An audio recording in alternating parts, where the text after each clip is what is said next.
La charla que va a dar este pequeño seminario y charla política que va a dar Rubén y Antonio, ¿vale? Entonces, bueno, empezará presentando Rubén y después va a haber tres partes. La primera parte, introducción de Rubén, la segunda parte es una ponencia y charla que nos dará Antonio, y por último, una parte muy importante es la de preguntas, dudas. Pues, de lo que se trata es de que aquí, tanto cargos institucionales como asesores, salgamos sin ninguna duda acerca de qué podemos hacer en nuestros ayuntamientos en cuanto a lucha cultural. ¿De acuerdo? Muy bien, pues muchas gracias.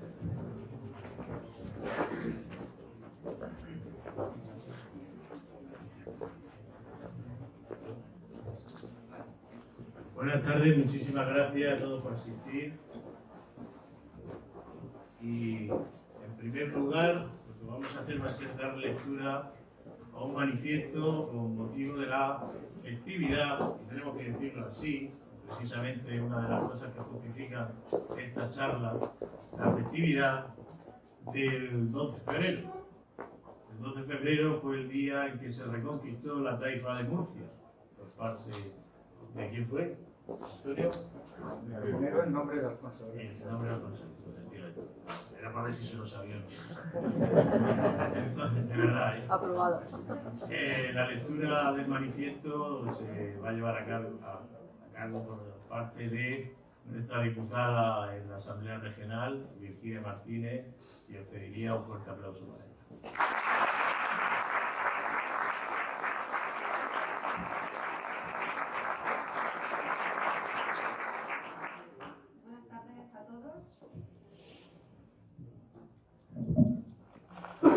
Procedo a la lectura de la fiesta de la Reconquista.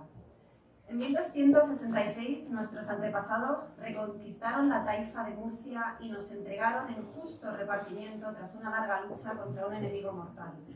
Murcia era un territorio tributario de Castilla que no podía demorar por más tiempo la alegría de su incorporación a la cristiandad española. La idea de la Reconquista fue ante todo un proyecto nacional, siempre presente en la conciencia colectiva como una tarea inexcusable durante 800 años. Los españoles nunca aceptaron ni se resignaron a la dominación islámica, aunque el enemigo parecía imposible de doblegar. Y así se mantuvo el espíritu de cruzada durante siglos. Sin los valores de la Reconquista no se entiende la esencia de España en su realidad histórica, una comunidad nacional que ha llegado hasta nuestros días. El deber de reconquistar y el dolor por la España perdida no cesó hasta 1492, fecha en que los reyes católicos, a quienes debemos todo lo que tenemos, culminaron ese gran proyecto de reconstrucción. Ningún territorio islamizado en otro lugar de la tierra ha logrado recuperar su identidad como lo hizo España. Una nación que se creó como una obra de arte, no por anexión, sino por incorporación de los pequeños reinos y condados, reconquistados para una realidad superior que los fue englobando sin eliminarnos. Nuestra patria se configuró como un gran sistema de incorporaciones, no de disgregaciones, en torno a una gran causa nacional y una fe común. Las dos fuerzas que nos unificaron nos integraron en Europa y al mismo tiempo nos abrieron las puertas del mundo para expandir un proyecto de civilización milagrosamente reconquistado. La preocupación por España ha sido una constante que todavía permanece. Los reyes cristianos, cuando no avanzaban en la Reconquista, tenían mala conciencia, les pesaba el deber incumplido, sentían siempre la obligación moral de vencer reyes moros, o al menos engendrar quien los venciera. Y no es que España tuviera un proyecto o varios, como otros reinos en ese tiempo, es que España era un proyecto que se identificaba con la vida nacional y con la vida personal de cada uno de nuestros antepasados. Por eso, lo que se ha denominado la preocupación por España no es en realidad ningún problema, sino un componente de nuestra personalidad, un rasgo adquirido en los siglos de lucha cuerpo a cuerpo contra nuestros enemigos. Estar preocupados por España es la forma más natural de ser españoles. Gracias a la Reconquista, España recobró su unidad y elaboró una conciencia nacional antes que otras monarquías europeas. Hoy las fuerzas del separatismo y los amigos de las taifas no quieren acordarse de la Reconquista. Prefieren un juego absurdo de posibilidades balcánicas que no tuvieron lugar y reventar con hechos diferenciales la identidad española que nos constituye como pueblo soberano. Las taifas moras cayeron por su realidad grotesca.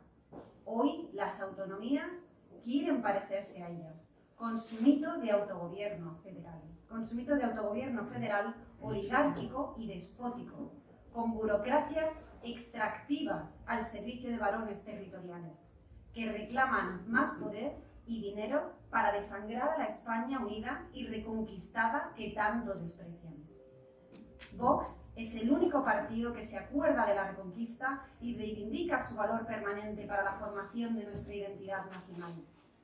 Vox Murcia va a pedir en la Asamblea y los ayuntamientos que el 2 de febrero sea recordado como la fiesta oficial de la región de Murcia, porque es el aniversario de la entrada triunfal de nuestros antepasados, acabando con la dominación islámica.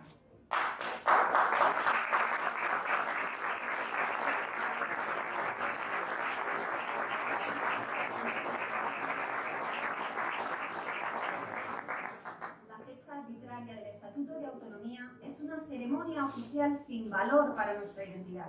Todo lo que somos se lo debemos a la Reconquista. Las autonomías regionales han creado un nuevo sistema de taifas que debemos cuestionar, porque con su traición y despilfarro buscan descaradamente la desintegración constitucional de nuestra realidad histórica. En Vox, la preocupación por España no cesa nunca. El proyecto de su Reconquista tampoco.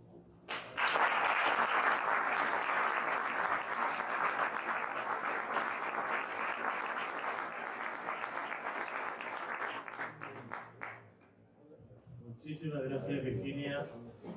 Y antes de dar paso al verdadero protagonista, o principal protagonista de esta tarde, que es mi compañero Antonio Martínez Nieto, yo pues sí quiero dirigiros unas palabras, aprovechar la ocasión. En primer lugar, una suerte de anécdota. Ayer me llamó un amigo y me dijo que venía a verme a la ponencia que iba a dar. Y yo pensaba que iba a presentar, ¿vale? Solamente. Entonces, claro, eso me puso muy nervioso. Un amigo mío viniera a verme dar una ponencia que no sabía que iba a dar una ponencia. Pero bueno, aprovecho, como ahí cuando me ponen un micrófono delante y enseguida me vengo arriba, pues ya he aprovechado, me he hecho aquí 2 rayas viniendo de camino y yo algo os tengo que decir. Algo tengo que decir aprovechando que estamos aquí muchísimos de los concejales, de los más de 80 concejales, diputados y otros cargos del partido. No quiero desaprovechar la ocasión. Hemos empezado hace apenas 6 meses y algo, en la Asamblea Regional un poquito más tarde y despacito, vaya a ser que nos cansáramos.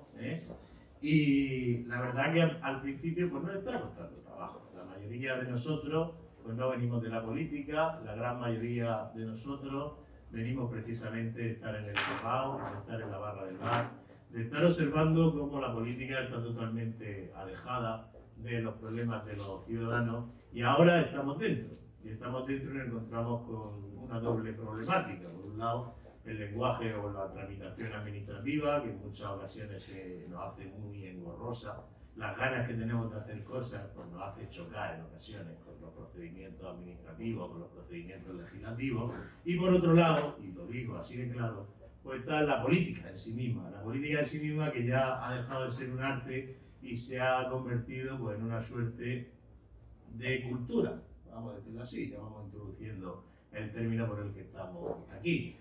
Una suerte de cultura en la que una serie de oligarquías, se puede decir, que son los partidos políticos, son los partidos políticos tradicionales. Los partidos políticos tradicionales son el PP, el PSOE y los comunistas, ¿vale? Están totalmente adueñados de la sociedad civil, de la vida pública y de todo, absolutamente de todo, y pretenden pues, hacernos comulgar a todos y cada uno de los ciudadanos con ruedas de molino. Eso nos está costando, como digo, muchísimo trabajo. A los que estamos en la asamblea, a los que estén en los ayuntamientos. Esto no se puede hacer. ¿Por qué? Porque nunca se ha hecho. Eso lo he escuchado una vez, estoy seguro. O esto no se puede hacer, ¿por qué? Porque siempre se ha hecho así. Eso Eso los que hemos trabajado en la empresa privada, los que hemos trabajado fuera de la política, pues sabemos que lógicamente pues eso no es una realidad, más al contrario, es precisamente lo que te permite mejorar. Esa suerte de cultura política que reina ahora mismo es lo que venimos a cambiar, entre otras cosas, ¿no? Pero bueno, centrándonos un poquito más en eso, bueno, espérate, lo último, aprovechando que están aquí los concejales y que está aquí Antonio, el principal responsable de organización del partido. Vamos a iniciar más pronto que tarde una serie de jornadas, y si no una serie, pues por lo menos la primera, en la que nos vamos a juntar los concejales, los diputados y cualquier suerte de persona que tenga una responsabilidad para empezar a trabajar en conjunto. Todos y cada uno de los concejales que estáis en el ayuntamiento estáis haciendo todo lo que podéis y un poquito más. Todos los diputados en la asamblea estamos haciendo todo lo que podemos y un poquito más. Pero estamos todos seguros de que si colaboráramos de mejor forma entre nosotros, incluido también al gobierno, tenemos aquí uno de los dos consejeros que tenemos, perdón, señor consejero, en el Consejo de Gobierno me consta que están siendo disruptivos, ojo, no por las grandes cosas que están haciendo, pues sencillamente están aplicando sentido común a la toma de decisiones y lo están haciendo de una forma pasmosa y se están sorprendiendo por parte de la otra parte del Consejo de Gobierno, que es la mayoría. Esa es la realidad. Pero bueno, donde quería llegar es que vamos a intensificar esa labor de colaboración entre todos y cada uno de los distintos poderes o de las distintas esferas de la administración, porque seguro que vamos a ser capaces de generar muchísimas más sinergias de las que nosotros mismos, en crear cada uno en su responsabilidad, pues capaz de generarle al partido. Dicho esto, empezamos un poquito metiéndonos en materia. Yo soy economista y, como he dicho, yo voy a tener que dar una suerte de charla. No llega a ser ponencia, ¿vale? Porque me la he preparado un poco de tiempo, pero la charla sí. Cuando yo veo el título de la conferencia, que principalmente nos va a impartir mi compañero y admirado Antonio Martínez Nieto, Agenda 2030 y Batalla Cultural, a mí lo primero que me viene a la cabeza, un poco siguiendo por algún texto que he leído de Gustavo Bueno y estas cosas, pues ponerme a cuestionar la palabra cultura, ¿no? Y la palabra, eso de la palabra cultura, ¿eso qué es lo que es? Yo soy economista, a mí lo que me va es el dinero y yo de lo que sé de dinero. ¿Qué es eso de cultura? ¿No? Me voy al diccionario, no me caliento la cabeza, me voy al diccionario y busco conjunto de conocimientos que permite a alguien desarrollar su juicio crítico. Si lo vemos desde esa perspectiva, pues cualquier cosa puede ser cultura, ¿no? Conjunto de conocimientos que permite desarrollar a alguien su juicio crítico. Está haciendo cultura un médico con sus conocimientos, está haciendo cultura un economista con sus conocimientos, está haciendo cultura un abogado con sus conocimientos. Ahora, a mí no me gustaría que por muy culto que sea, porque eso sería cuando es alguien culto que por muy culto que sea el médico, que el médico me defendiera en un juicio penal, ¿vale? El médico me tiene que operar, o que el abogado me opere a corazón abierto. Entonces, esa definición de cultura a lo mejor debe ser cuestionada en sí misma, ¿no? Luego entonces entramos a otra definición que dice: conjunto de modos de vida, costumbres, conocimientos, grado de desarrollo artístico, científico, industrial, en una época, grupo social, etc. ¿Y eso qué significa? Todo. ¿Qué es cultura? Todo. Y ahí es donde entra la izquierda. Ahí es donde entra la izquierda y ahí es donde entra esa programación suya de meternos, Antonio, y voy a reducirlo lo máximo posible para no meterme en tu concreto, y ahí es donde ellos tienen diseñado un modelo de sociedad y a través, oculto en estos modos de vida, costumbres, en definitiva lo que nosotros llamamos buenismo, nos están tratando de clavar, y lo digo así, lo que ellos quieren para nosotros, lo que ellos quieren para nosotros. Y eso nos lleva al absurdo, que ahora un poco más adelante voy a tratar de demostrar. Absurdo que nos lleva en la práctica a situaciones como la siguiente. Ahora, en Murcia, concretamente en municipios del Mar Menor, están evaluando la posibilidad de solicitar una estación del AVE en Balsí. Yo lo veo ni bien ni mal, ni todo lo contrario. En Balsí, una estación del AVE, pues bueno, vale. Esa moción se presenta por parte del Partido Popular en el Ayuntamiento de Torre Pacheco. el Partido Popular, como la presenta, vota a favor, y el Partido Socialista, como está en la oposición, vota en contra. Pero como sabéis vosotros, que de la misma forma que hacemos nosotros, que toda la información nos la compartimos, toda la información, pues entre uno y otro, oye, mira, ¿qué pasa por aquí?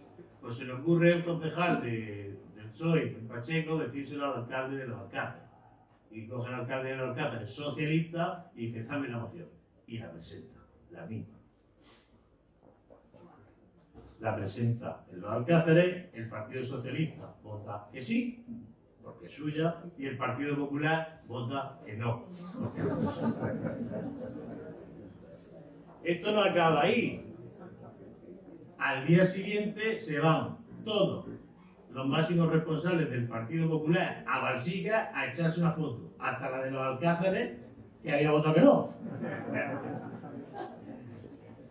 Un poco más adelante justificaré por qué estoy diciendo esto. Y por otro lado tenemos las cosas que estamos hartos de escuchar. Todas estas cosas que sean de moda ahora. Resiliencia, sostenibilidad, ¿vale? Lo que pasa es que sostenibilidad solo en una rama de eso, ¿vale? Urbanismo feminista, urbanismo con perspectiva de género. No es así. Ahora estáis en muchos municipios donde con el desarrollo del Plan General de Ordenación Urbana, urbanismo con perspectiva de género.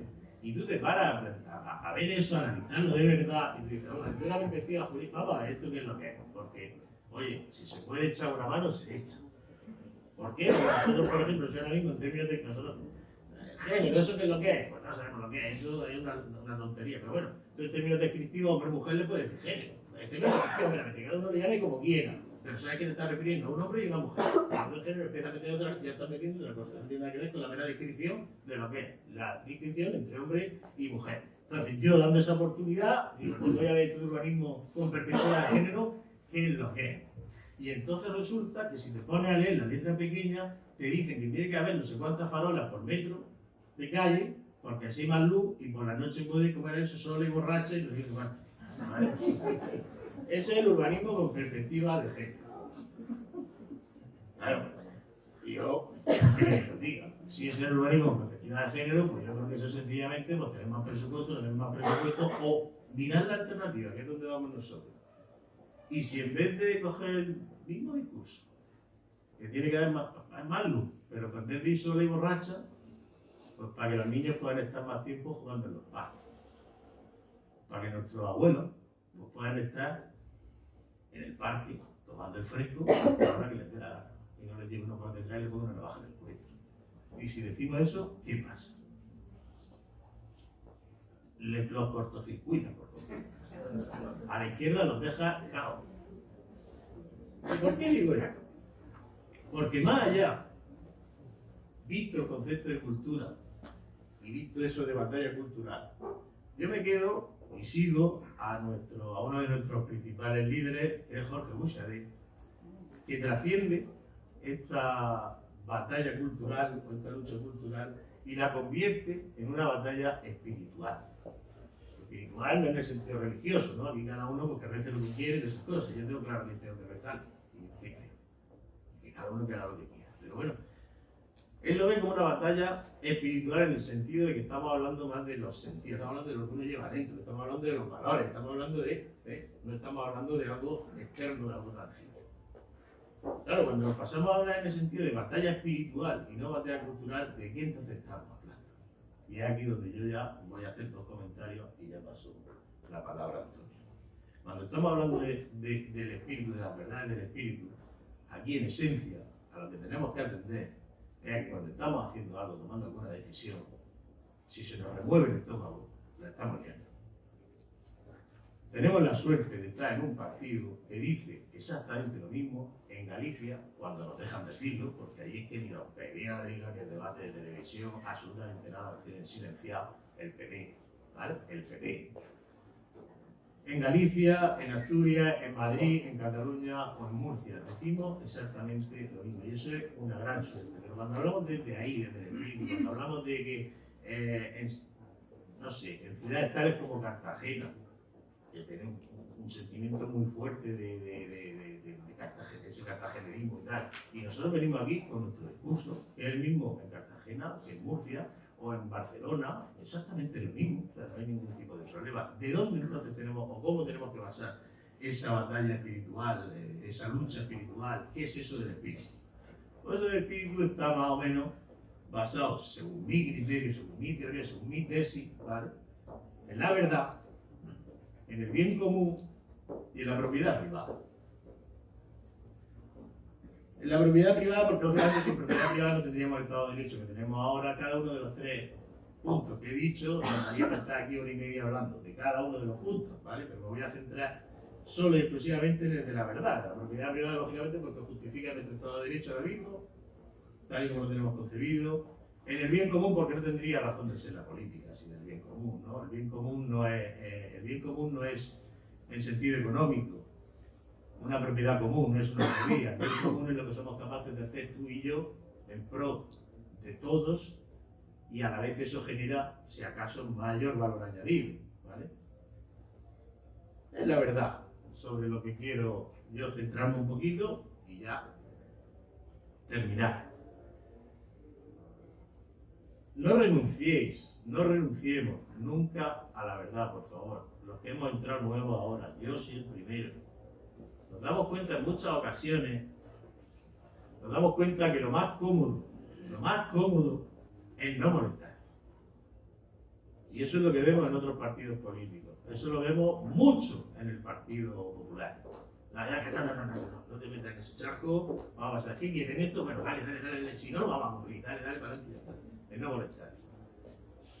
Tenemos que tener claro que nosotros no vamos contra nadie. Decir la verdad, defenderla, no significa ir contra nadie. Es necesario, para poder mantener la verdad, en muchas ocasiones ir contracorriente, y en eso nosotros somos expertos. A lo mejor podemos decirlo de otra forma, sí, es posible, y no voy a decir que no, pero desde luego es necesario ir contracorriente. No tengáis ningún miedo en ir contracorriente. Nos han comido por los pies por votar en contra de la modificación del artículo 49 de la Constitución española, por cambiar el término de discapacitado por el de persona con discapacidad, disminuido, perdón, por el de persona con discapacidad. Ese no es el motivo por el que hemos votado no. Ese no es el motivo por el que hemos votado no. Hemos votado no porque existe, a continuación de eso, una discriminación del hombre en favor de la mujer. Y es que es más, o es que es menos, un hombre que una mujer que un hombre, no. Estamos totalmente en contra. Y además va en contra de la propia Constitución, porque hay un artículo previo, no sé si es el 12, no me acuerdo exactamente, que dice efectivamente que tiene que ser igual a hombres y mujeres. Tenemos que ser valientes, tenemos que ir contracorriente. Tenemos que ser humildes. Y eso sí os lo pido yo a vosotros, a todos los concejales. Somos de Vox, soy el concejal de Vox, somos los 3 de Vox, hemos entrado en el gobierno de Vox, tengo 2 consejeros de Vox, somos 9 en la asamblea de Vox. Por favor, humildad. Porque hace 6 meses estábamos en la calle, estábamos montando mesas informativas, porque seguiremos montando mesas informativas, porque son muchos los que les gustaría estar donde estamos nosotros, es mucho lo que nos queda por recorrer, tenemos que aprender muchísimas cosas y tenemos que ser humildes, pero por favor, sin miedo. Descuelga el teléfono una vez, 7 o 27, sin miedo. Ya lo dice uno de nuestros lemas, sin miedo a nada ni a nadie, tira para adelante. Humildad, ¿vale? Y sobre todo, tener muy en cuenta siempre el concepto de libertad. El concepto de libertad es uno de los principales conceptos que rigen nuestra ideología, por decirlo de alguna forma, nuestro manifiesto fundacional. Y lógicamente nuestro modo de convivencia aquí en los países de Occidente y en España concretamente. Libertad. Libertad para que cada uno piense lo que quiera. Libertad para que te llegue uno y te plantee una cosa totalmente contraria. Libertad, como digo, para que existan modas, como es lo de la Agenda 2030, que yo sinceramente, aunque nos va a ilustrar ahora Antonio, pero yo sinceramente creo que es una moda con ocultas intenciones. Que existan modas, pero no nos dejemos llevar por las modas, insisto. Pero mantengamos viva esa libertad, porque esa libertad a la vez va a ser la garantía que nos va a permitir a nosotros hacer lo que tenemos que hacer en cada momento. Oye, mira, es que yo no tengo nada en contra de X, pero como no tengo nada en contra de X y yo creo humildemente que lo que hay que hacer es Y, pues que voy para ahí y te vas a dar cuenta por los resultados. ¿Vale? Es muy importante para poder mantener eso, para poder ir contracorriente cuando sea necesario, para poder respetar la libertad de cada uno haciendo lo correcto, ser leales. ¿Leales? Yo lo digo sinceramente, esto es un partido político, pero no lo digo en el sentido de lealtad al partido, lo digo en el sentido de lealtad con la verdad y lealtad con uno mismo. Me voy a lo que voy. Si te remueve algo por dentro, si te acuestas por la noche y dices tú, esto no me termina, algo está fallando, algo estamos haciendo mal. No se te olvide que cuando estaba en el otro lado, que cuando estábamos con las mesas informativas, que no teníamos muy claro, que no se te olvide eso ahora. Vamos a tener mucha esperanza, yo ya voy terminando y dejo paso al verdadero protagonista. Vamos a ser fuertes. Os pido, por favor, humildad, honradez y honestidad, que insistáis, estáis en un puesto, estamos en un puesto que muchos querrían tener. Vamos a ser dignos merecedores de eso y no nos olvidemos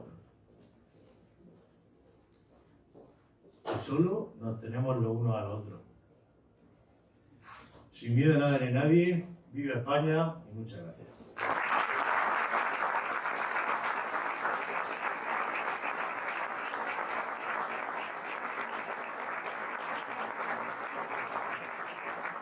Dejo paso al gran protagonista, amigo, admirado, diputado Antonio Martínez Nieto. Muchas gracias.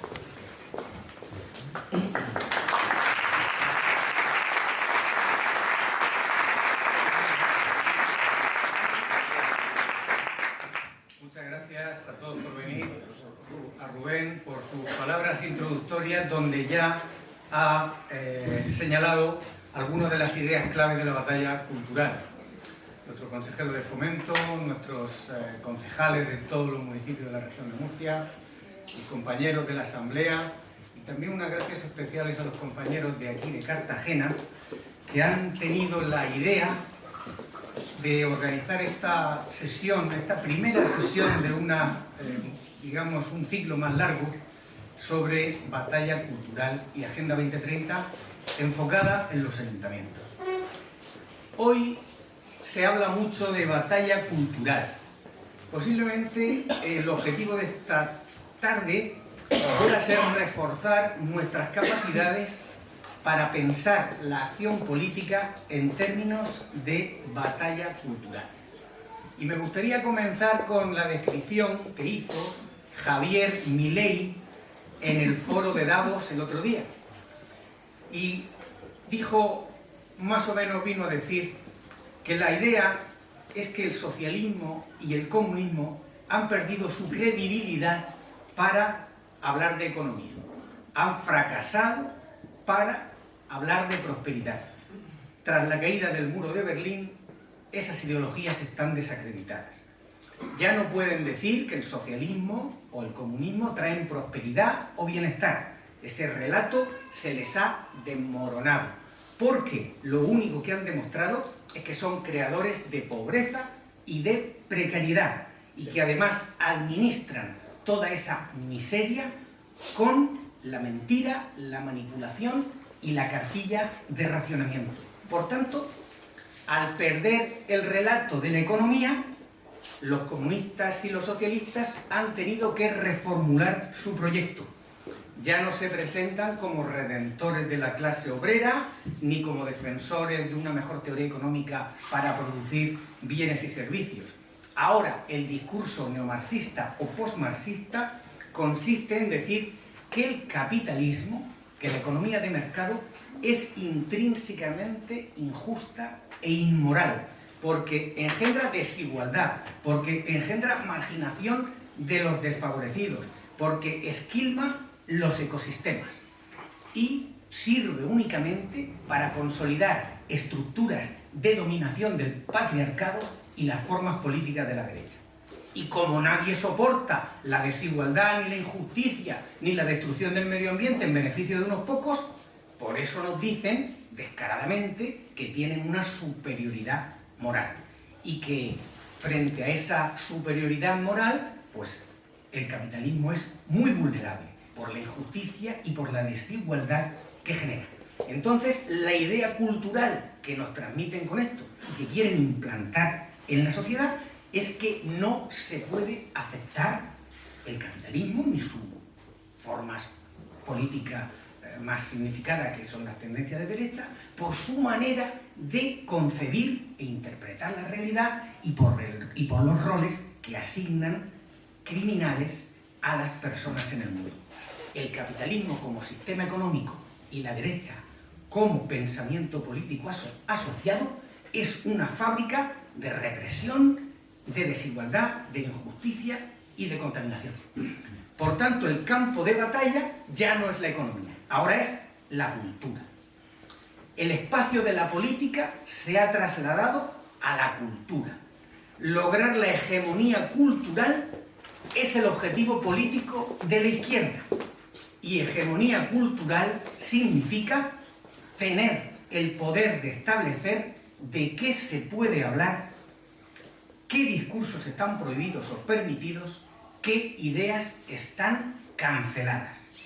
La batalla cultural consiste en implantar en la sociedad un mapa cognitivo que sea capaz de guiar el comportamiento de los ciudadanos conforme a unas determinadas directrices.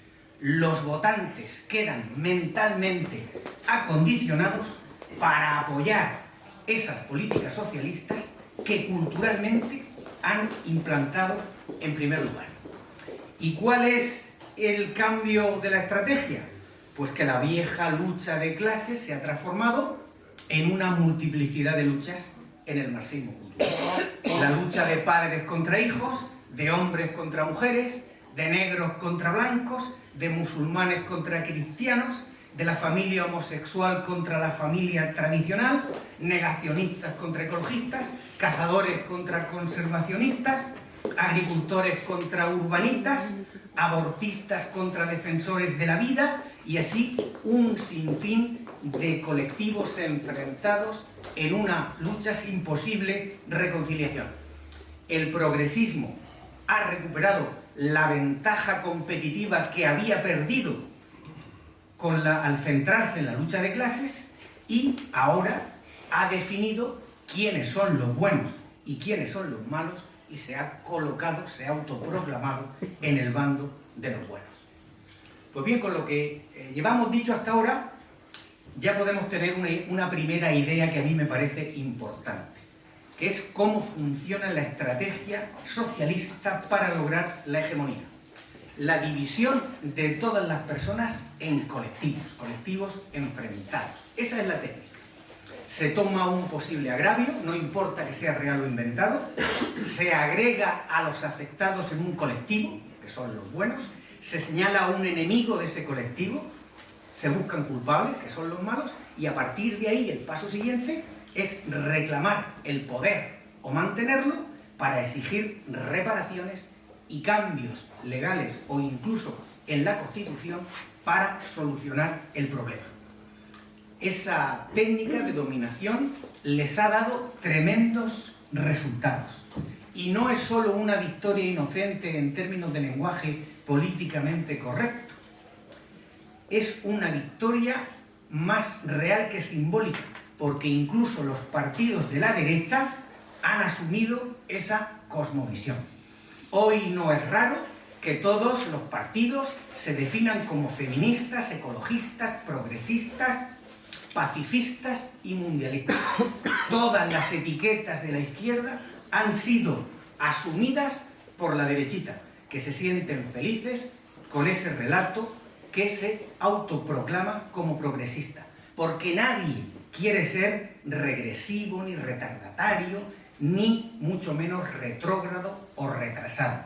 Por eso el PP prefiere aceptar ese discurso hegemónico y ofrece pactos a los socialistas en Europa, en España y en todas partes, para evitar la llegada de esa ultraderecha que sea capaz de ponerlo todo patas arriba. Pero el problema es que cuando el PP o los partidos de centro asumen los postulados de la izquierda, el resultado es que triunfa el ideario socialista. Y triunfa aunque sea gestionado por partidos que no sean socialistas. Y en ese sentido es cuando cobra pleno significado el mensaje de Milei a los magnates y a los gerifaltes del Foro de Davos. Vengo a decirles que la civilización occidental está en peligro y son ustedes los culpables porque han asumido los dogmas del socialismo. La victoria del socialismo tiene la forma de una victoria en una batalla cultural. Y no se trata ya de una victoria en unas elecciones amañadas, tampoco un golpe de Estado, tampoco el resultado de una guerra civil, aunque esas fórmulas también puedan ser practicadas por el socialismo en nuestros días. Es una batalla cultural. Por tanto, cómo dar la batalla cultural y lograr la victoria es la esencia de lo político en estos momentos. Es el tema predilecto en el debate de las ideas. Y si ahora, en España, en estos momentos, nosotros estamos padeciendo ese pacto del socialismo con el comunismo, el separatismo y el terrorismo, es porque durante muchos años los españoles han sido amodorrados en una cultura política en la que todas las aberraciones tenían cabida y el sistema inmunitario de la comunidad nacional se había quedado sin defensas. Para entender la dinámica de la batalla cultural, lo importante es que retengamos cuanto antes que esas victorias electorales que va logrando la izquierda con sus amaños, con otras fuerzas que le son parecidas, se han producido, es cierto, pero antes toda la izquierda ha sabido plantear una batalla cultural durante décadas en la sociedad española y europea, que está cada vez más desarmada en valores, en principios y en ideas para hacerle frente. Si la sociedad española de hoy mira con indiferencia que Puigdemont pueda dirigir los destinos de nuestra democracia, es porque antes habíamos aceptado un marco cultural para la política donde el separatismo puede actuar como un poder legítimo.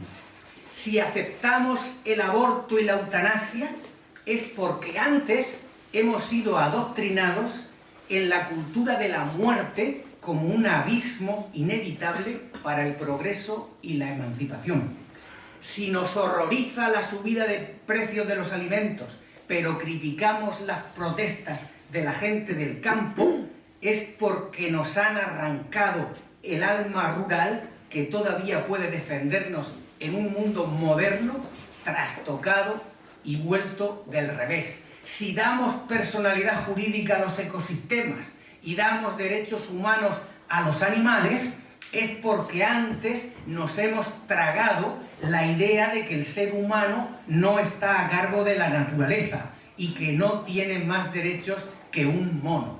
Si nos parece bien que hoy en España el 40% de los que trabajan mantengan al 60% de la población subsidiada, es porque hemos aceptado la ideología del parasitismo social y el saqueo de las cuentas públicas como la función principal de la política. Y si aceptamos que se derriben las estatuas y los monumentos de nuestros héroes del pasado, es porque antes nos hemos tragado la leyenda negra contra nuestra patria. Muy bien. Pues bien.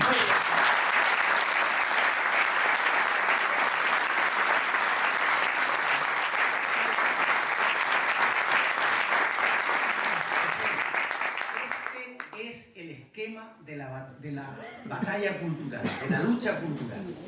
Y debemos conocerlo, sobre todo por todas aquellas personas que, como los que estamos hoy aquí, nos tomamos en serio la supervivencia de la civilización occidental, pero ese esquema de la batalla cultural también es importante para entender el sentido de los partidos políticos que han nacido para dar esa batalla cultural. Abascal ha dicho muchas veces que Vox ha venido a la política para reabrir debates que se habían cerrado, para hablar de temas que se consideraban decididos, para plantear cuestiones que se consideraban prohibidas.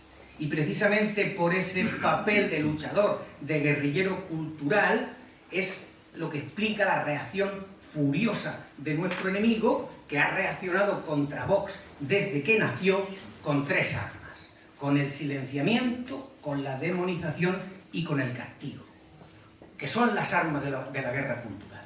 En primer lugar, intentaron silenciarnos para que nadie oyera el manifiesto fundacional, ni las 100 medidas para la España viva, ni la Agenda España, ni ahora las consignas del España decide. El objetivo era no dar voz a ninguna de nuestras ideas en los medios de comunicación. Pero a partir de 2018, con la entrada de Vox en las instituciones, ya no se podía silenciar. Entonces predominó la técnica de la demonización. Presentarnos como siempre con un perfil negativo, antipático cuando menos, como gente extremista, como gente reaccionaria que no está en armonía con los tiempos. Los ejemplos de esa demonización los sufrimos todos, los sufrís todos cada día, con etiquetas tales como fascistas, extremistas, xenófobos, racistas, machistas, negacionistas y un largo etcétera, que como bien dijo Abascal, son adjetivos que no nos pueden ofender porque nos colocamos como medallas. Y por supuesto, la tercera etapa, después del silencio y la demonización, es el castigo. Porque como nuestro proyecto avanza imparable en las instituciones y en las calles, el castigo comprende muchas acciones de marginación de la vida política, de nosotros en la vida política, la amenaza de ilegalización, la exclusión de nuestros representantes en plataformas de debate, lo estamos viendo en Galicia ahora, y también, por supuesto, la aplicación del delito de odio por expresar nuestras ideas. Recordemos que el castigo es una prerrogativa del poder soberano, es una prerrogativa del que manda, y la izquierda se ha erigido en titular del poder de castigar, pero porque antes se ha proclamado a sí misma como legisladora y dueña de las reglas culturales que propician el cambio social y político. Por tanto, las armas de la lucha cultural, el silenciamiento, la demonización y la aniquilación, nos las aplican sin ningún disimulo, porque tenemos que decir y hacer y pensar lo mismo que ellos. De lo contrario, seremos castigados, demonizados y silenciados. Y también intentan que no estorbemos los resultados de otros partidos presentándonos a las elecciones porque quieren implantar la cultura del voto útil. Pero nosotros no cambiamos principios por votos, ni hemos venido a la política ni la vemos como una agencia de colocaciones. Hemos venido a defender nuestras banderas sin desfallecer porque está en juego el futuro de la nación. No somos borregos metidos en un corral. Como dijo Abascal en la asamblea del pasado sábado, hemos abierto debates que se creían proscritos y por eso afirmamos ahora, dijo Abascal, frente a los enemigos de España y los profetas del desaliento, el futuro pertenece a los patriotas. Me gustaría ahora decir algunos ejemplos de la lucha cultural. Un caso típico que irrita mucho a nuestros enemigos es la actitud de Vox en las manifestaciones de condolencia por lo que llaman crímenes machistas o violencia de género. ¿Qué hacemos? Nos apartamos de la pancarta, nos situamos al margen del mensaje reivindicativo de la ideología de género y esa actitud diferenciada no la soportan. Pero ese lenguaje verbal es una manera de decir no creemos en la ideología de género. No creemos que todo hombre sea un asesino de mujeres por naturaleza. No admitimos que el hombre, por el hecho de serlo, sea un peligro para la mujer. rechazamos toda forma de violencia intrafamiliar, pedimos incluso las máximas penas, la cadena perpetua para los asesinos de mujeres, pero no asumimos la ideología de la pancarta que abrazan los socialistas y los populares de forma unánime. Todos los concejales que estáis aquí os vais a ver sometidos todos los días a pruebas muy duras para demostrar que estáis a la altura del mandato recibido de nuestros votantes. Todos nos vamos a enfrentar a todo tipo de pruebas presentadas en mociones y en iniciativas orquestadas por las fuerzas del progresismo. Nuestros concejales serán retados para que renieguen de sus principios y de todas aquellas ideas que el marxismo ha declarado inaceptables o políticamente incorrectas. Por eso es muy importante que conozcamos los puntos de nuestro ideario y que tengamos una actitud vigilante ante las deformaciones, las amenazas y las trampas que en forma de batalla cultural cada día tienen nuestros enemigos, siempre alerta de España y de la civilización occidental. A mí me gusta mucho el lema "El futuro pertenece a los patriotas" como lema de nuestra guerra cultural. No pertenece a los pájaros de mal agüero, a los falsos profetas, a los antones culturales que solo traen ideología de género, terror climático, parasitismo social, rencor histórico, globalismo y separatismo. Que esas son las 6 políticas palanca presentadas hoy en día por el marxismo cultural, que se presentan como contenidos naturales del avance social. Y al imponer esas ideas en la escuela, en las empresas, en las universidades y en todas las estructuras sociales, lo que hacen es crear las condiciones de su hegemonía y de sus victorias electorales, ya sean solos o unidos en coalición con otros. Y frente a los que han convertido todos los medios de la política en un campo de batalla cultural, nosotros, como dijo Abascal también el sábado pasado, vamos a defender el Estado unitario frente al separatismo y las fronteras frente a la inmigración masiva e invasora. Vamos a defender el derecho a la educación frente al adoctrinamiento en las aulas. Y vamos a proteger los productos de nuestra agricultura y de nuestra industria frente a la deslocalización y al globalismo de la Agenda 2030. Vamos a defender la libertad de expresión frente a la cultura de la cancelación y del movimiento woke, que es la mordaza que imponen con la memoria histórica.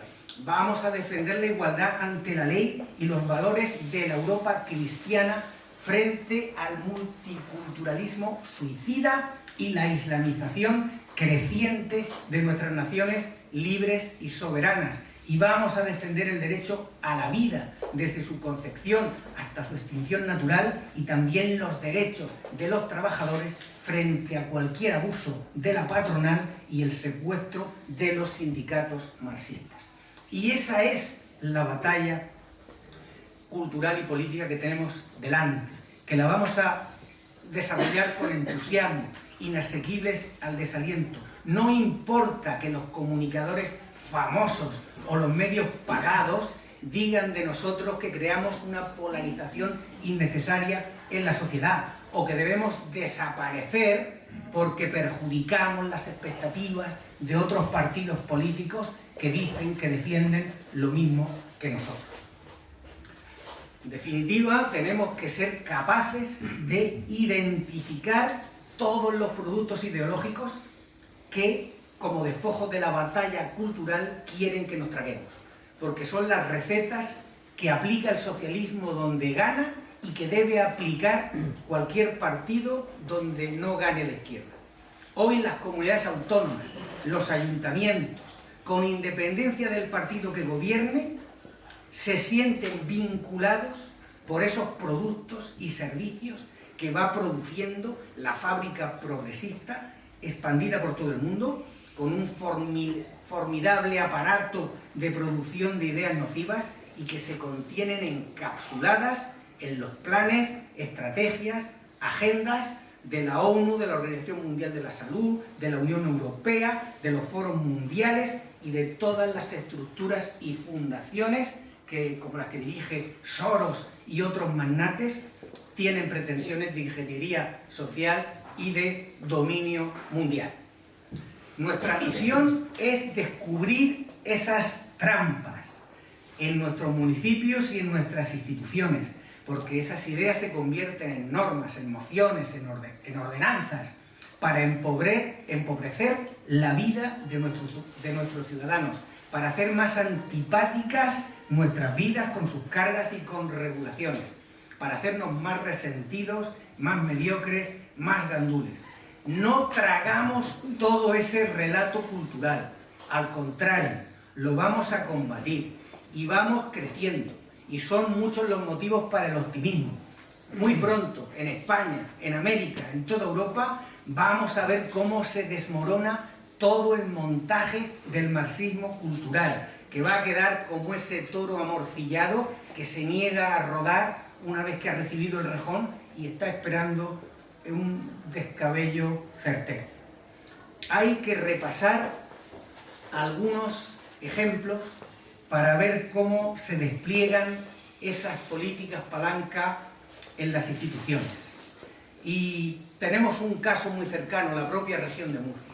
Antes de entrar Vox en la Asamblea Regional, los partidos del consenso, todos los que había en el año 19, aprobaron un estatuto de autonomía que incorporaba en sus artículos todos y cada una de las políticas palanca de la agencia cultural.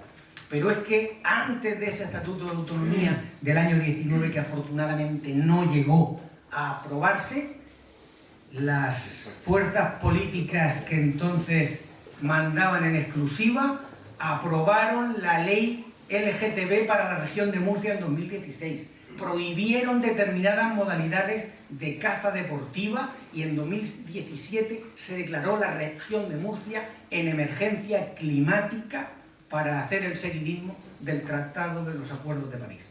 Y también en esas fechas, a raíz de los peces muertos, comenzó un despliegue legislativo en 3 oleadas que nos ha llevado a la actual ley del Mar Menor, que no sirve para proteger el Mar Menor y lo único que acumula es una cantidad ingente de obligaciones y de restricciones para las actividades económicas y que se inspira desde su primer artículo hasta el último en esa cultura ambientalista a la que no le salen las cuentas. Y además, en nuestra comunidad autónoma, desde hace bastante tiempo, los funcionarios, todos los funcionarios, son adoctrinados en Agenda 2030 y tienen que hacer en sus informes y en sus memorias de impacto normativo, tienen que incorporar un apartado de cómo influye su decisión en el cumplimiento de la Agenda 2030.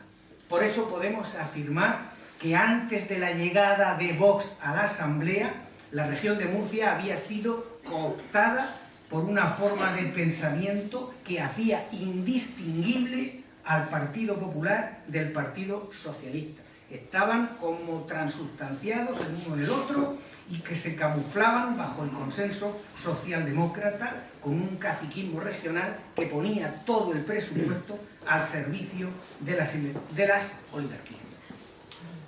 Quiero ir avanzando. Naturalmente no me puedo detener en los 6 puntos, en las 6 políticas palanca de la batalla cultural, pero sí que me gustaría quizá prestar un poco de atención, aunque las enumere todas, prestar un poco de atención a la ideología de género, porque es un atentado contra la naturaleza humana que te habilita para elegir el género con independencia del sexo biológico, impone la desigualdad entre hombres y mujeres, prefiere las uniones homosexuales y transexuales frente al matrimonio tradicional. Ese es el panorama de la ideología de género. La segunda política palanca, el terror climático, es un ataque a la propiedad privada y a la libertad individual en la medida que incluye restricciones y limitaciones para una transición energética conforme a la cual no es posible hacer ninguna política ambiental al margen de un proyecto socialista con regulaciones abusivas y con impuestos verdes. La tercera política palanca, el parasitismo social, es un saqueo de las arcas públicas en beneficio de estilos de vida en los que se reconoce el derecho a cobrar sin trabajar, dando acceso a los presupuestos a personas y empresas al margen de su esfuerzo o de su productividad.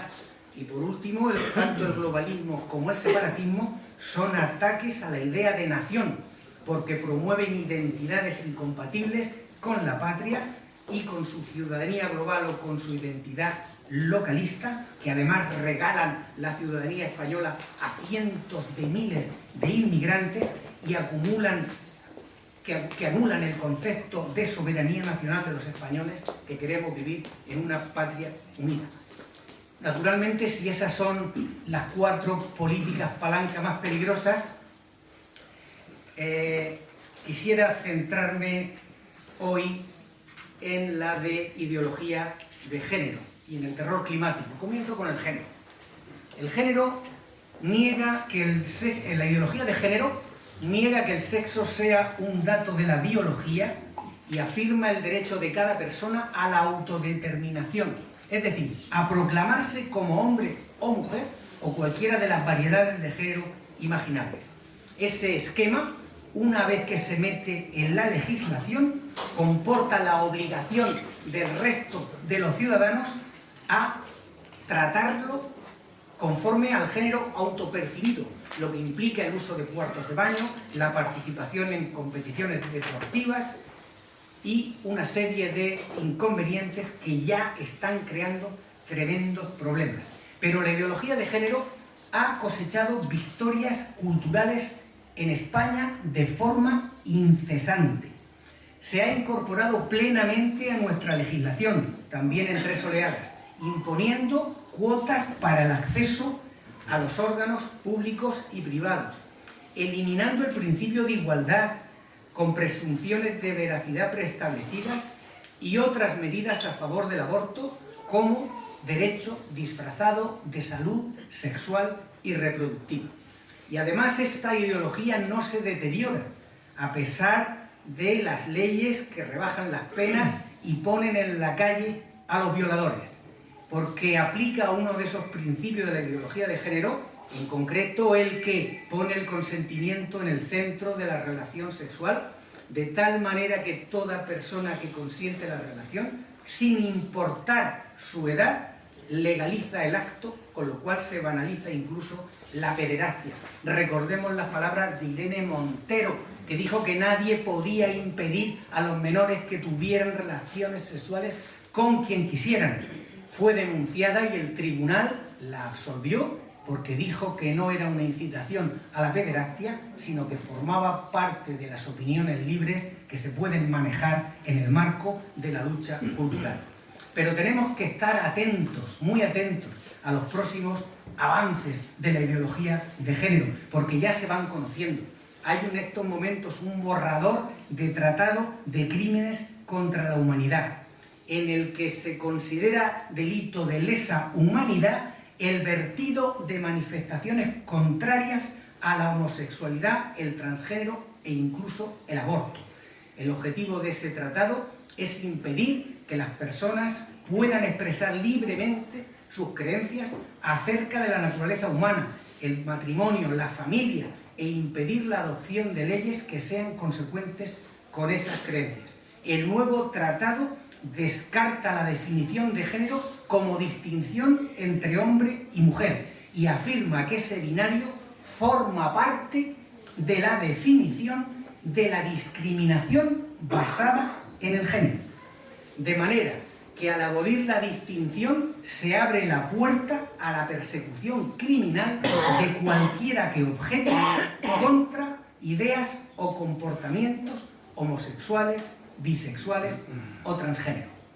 La gravedad de este tratado es que etiqueta como enemigo de la humanidad simplemente por defender el matrimonio tradicional, las normas cristianas de moral sexual el entendimiento del sexo como cuestión binaria.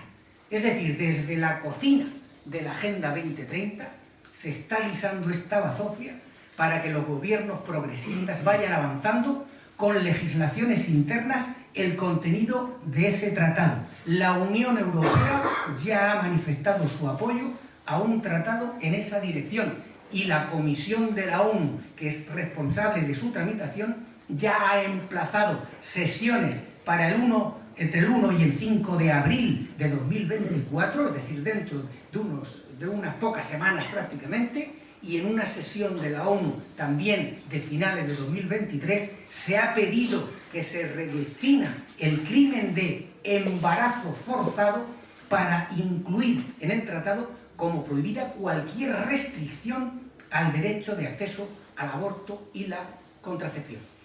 Este proyecto de tratado internacional representa un golpe muy duro contra todo lo que defendemos. Expresamente, en un tratado internacional, por primera vez, se afirma que el género no es un concepto biológico, sino socialmente construido, a partir de los conceptos de orientación e identidad sexual, que pasan a ser categorías jurídicamente protegidas por el derecho internacional. De tal modo que cualquier actitud contraria ya no es simplemente discriminación, sino persecución basada en el género y, en consecuencia, una conducta criminal. Nada que pueda coartar esta libertad se considera permitida. Las leyes de familia, matrimonio tradicional, la adopción, la escolarización, el deporte, incluso dificultar el acceso terapéutico u hormonal o la cirugía estaría permitido. Cuando el nuevo tratado entre en vigor, los menores tampoco estarán protegidos frente al adoctrinamiento o propaganda de contenido sexual. En definitiva, es uno de los grandes peligros que tenemos encima. El segundo gran objetivo de la guerra cultural es la agenda medioambiental, el ambientalismo, apoyado en el terror climático que se ha convertido en una religión donde el mayor pecado es producir huellas de carbono. La idea cultural que nos han colocado es que el medio ambiente y los problemas del cambio climático solamente se pueden resolver si se colocan en el marco de una lucha cultural contra la desigualdad, porque no es posible que el 50% de las emisiones provengan del 10% de los ciudadanos que tienen mayor renta, mayor niveles de consumo y además tienen mayor movilidad. Por eso, si el problema medioambiental está causado por el capricho de unos cuantos, la solución es una fiscalidad que reduzca sus ingresos y los inmovilice, ya sea con planes de movilidad en el medio urbano o con la prohibición de vuelos comerciales cuando haya otras alternativas. Pero si los ricos se pueden tomar a cachondeo su contribución al cambio climático, los que verdaderamente van a sufrir todas estas políticas son las clases medias, con esa fiscalidad verde y con esa subida brutal de precios, donde vamos a tener que los artículos de primera necesidad se van convertidos en artículos de lujo. Y el máximo pontífice, el gerifalte de la Organización Mundial de la Salud, Tedros, se ha unido a esto y en la COP28, la Conferencia de las Partes del Tratado del Clima, ha llegado a decir: nuestros sistemas alimentarios están dañando la salud de las personas. Son el 30% de las emisiones. Por tanto, hay que avanzar hacia dietas más sostenibles y vegetarianas. Por tanto, no importa que el Pacto Verde Europeo, la Ley de Recuperación de la Naturaleza, la Estrategia de la Granja a la Mesa, estén lanzando a las calles a los agricultores y a los camioneros por toda Europa. Ellos piensan que esto va a pasar pronto y que su idea central de su batalla cultural es que no hay política ambiental bien ordenada si no forma parte de un proyecto socialista global enfocado a reducir las desigualdades. Nos han educado con ese catecismo. No es viable ninguna política ambiental que no tenga en cuenta los límites del planeta. No tiene sentido ni siquiera el Producto Interior Bruto como indicador económico. No hay economía sin ecología. Y todos los niños en la escuela, todas las empresas, toda la sociedad civil está adoctrinada en estos conceptos medioambientalistas. Se reclama incluso una asamblea ciudadana por el clima que sea capaz de sustituir a los órganos decisorios en las administraciones públicas, y se fomenta la concesión de personalidad jurídica a los ecosistemas, el ecoterrorismo contra obras de arte, la exigencia de compensaciones de los países ricos a los países pobres por su huella de carbono, incluso la obligación que tenemos todos y cada uno de nosotros de calcular nuestra huella de carbono para compensarla, y sobre todo aquellas personas que tengan el mal gusto de coger aviones para sus viajes turísticos. El negacionismo es la forma de castigo para el que no se crea toda esta religión. En fin, hay que darse cuenta de la naturaleza totalitaria de este proyecto, porque lo abarca todo. No es que tengamos un ecologismo radical, un feminismo radical, etcétera, etcétera. Es que lo que tenemos es una democracia radical, y esa idea de radicalizar la democracia es precisamente la idea post-marxista que alimentó la creación de Podemos y que tiene fagocitado al propio PSOE. Y en esa batalla cultural, la Agenda 2030 tiene el papel estelar. Es un documento estratégico, una especie de constitución para todas las regiones, los municipios y las naciones. En la actualidad no hay nadie fuera de la Agenda 2030, una agenda que está ahora mismo en el ecuador de su recorrido. Fue aprobada en 2015, ya lleva 8 años y todos están dando los informes acerca de cómo se van involucrando, cómo están siendo engatusados por la Agenda 2030. De vez en cuando cambian algunos conceptos para los 17 objetivos, las metas y los indicadores. Ahora a las políticas palanca les llaman estrategias de país, pero no nos podemos dejar engatusar. Las comunidades autónomas más fanatizadas por la Agenda 2030 son Castilla-La Mancha, Murcia, Galicia, Baleares y Canarias, a quienes en el informe último se les reconoce que cuentan con un plan y estrategia para implementarse, disponen de mecanismos de gobernanza para hacerla cumplir, han establecido mecanismos de diálogo con los ayuntamientos, tienen esquemas para que participe toda la sociedad civil, han realizado informes de progreso, han alineado los presupuestos regionales y locales con la Agenda 2030 y han adaptado su sistema de indicadores. Hay que decir que incluso la región de Murcia ha recibido la felicitación del Ministerio de Irene Montero por su implicación en la Agenda 2030. Y hoy el espectáculo de los limones de nuestra agricultura tirados en el suelo son esa caricatura grotesca de todo el fracaso de esta Agenda 2030. Me gustaría seguir, pero ya tengo la indicación de que voy agotando el tiempo.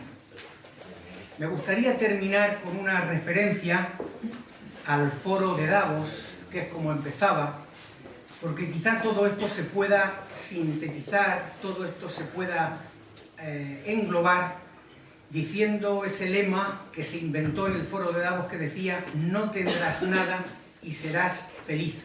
Por lo que podemos decir que parece que un pequeño grupo de psicópatas, de multimillonarios, se está encargando de destruir la civilización occidental. Pero no es algo que podamos tomarnos a la ligera. Primero introducen conceptos culturales, nos hacen tragar esos conceptos culturales. Tienen visión de Estado, es decir, no se preocupan por la próxima elección, sino por la próxima generación. Y tan es así que dentro del concepto de democracia han metido ya las ideas, como hemos visto, las ideas del aborto, las ideas de memoria histórica, el globalismo, la autodeterminación de género. Todo eso ya forma parte del concepto de democracia. Por eso quieren que forme parte también del concepto de Constitución. Y la consecuencia de todo esto es que estamos enloquecidos con la Agenda 2030. España lidera el ranking de ansiolíticos, sedantes, cirugía estética, caída de nacimientos, concesión de nacionalidad a inmigrantes, y también avanzan de forma imparable el resto de las estrategias de la Agenda 2030. En estos momentos, la historia de España casi se podría describir como la biografía de Pedro Sánchez y de su amigo Puigdemont, pero el gobierno de los amigos siempre se consideró como una forma bárbara y corrupta de gobernar. En fin, ese foro de Davos que reúne a los magnates y a los gerifaltes progresistas de todo el mundo también se ha hecho famoso porque por los servicios de acompañamiento que ofrece, a razón de 2.350 euros para todos los gustos y todas las edades. Es decir, el avance de la conversión de la democracia en pornocracia. Y ya termino.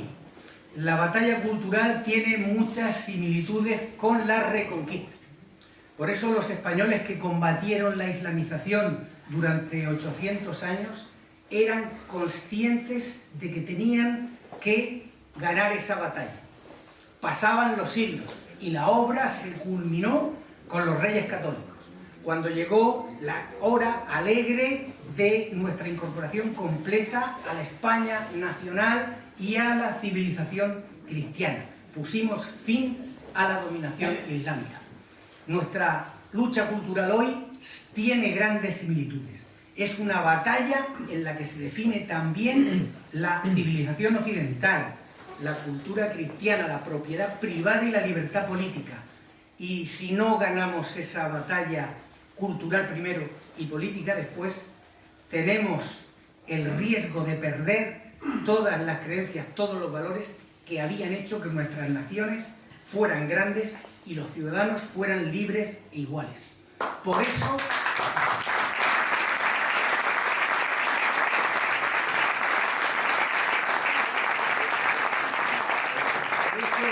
nosotros estamos aquí con las banderas en alto, dispuestos a darlo todo por la patria. ¡Viva España! ¡Viva España!